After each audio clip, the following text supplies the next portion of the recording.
gerne fortælle jer, og lad mig sige det lige ud. Vandkulturhuset i Odense bliver ikke til noget.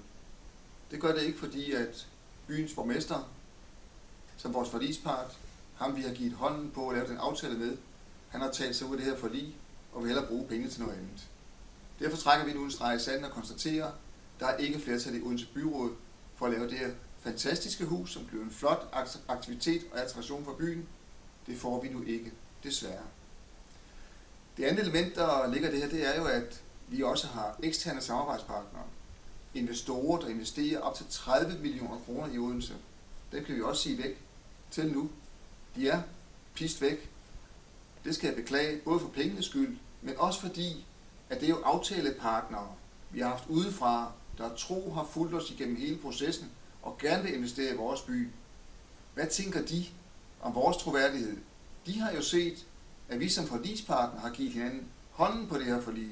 Vi har set hinanden i øjnene og ville det her sammen. Nu bryder man det, man springer det. De må jo spørge sig selv, hvad er det for en aftalepart, vi har i Odense Kommune? Kan vi i hele taget stole på dem, også fremover? Og hvad med andre aftalepartnere, vi har om andre løsninger i vores by og investeringer i vores by? Kan de nu også rejse tvivl om vi som forligspartnere er ved at gøre, når vi ikke engang kan holde sammen i byrådet selv?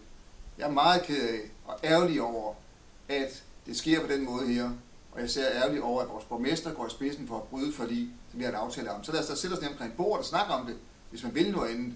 Det var ikke det, man gjorde. Man gør det på forsiden af medierne. Det er trist. Det er ikke et ordentligt lederskab, synes jeg. Som du kan høre, så betyder det her noget for mig.